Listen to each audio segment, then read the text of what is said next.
పరిశుద్ధమైన గ్రంథములో ఆది పంచకాలలో, ధర్మశాస్త్ర గ్రంథములో మొదటి 5 పుస్తకాలలో చివరి పుస్తకం ద్వితీయోపదేశ కాండానికి అర్థం ఏంటి అంటే ద్వి ప్లస్ ఉపదేశం అంటే 2 సార్లు మోషే ఇజ్రాయెల్ ప్రజలకి దేవుడి యొక్క ఉపదేశాలను అందించున్నాడు.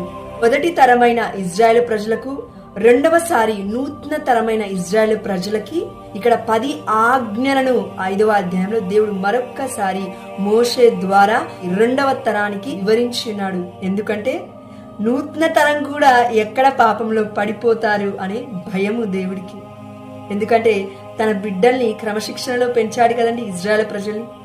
అయినప్పటికీ దేవుడికి అవిధేయత చూపించి మళ్ళీ వారు ఎడారి ప్రాంతంలో చనిపోయినప్పటికీ మళ్ళీ వారి నెక్స్ట్ తరాన్నైనా కాపాడాలి అనే ఒక ముఖ్య ఉద్దేశమే ఈ యొక్క ద్వితీయోపదేశ కాండం యొక్క వివరణ.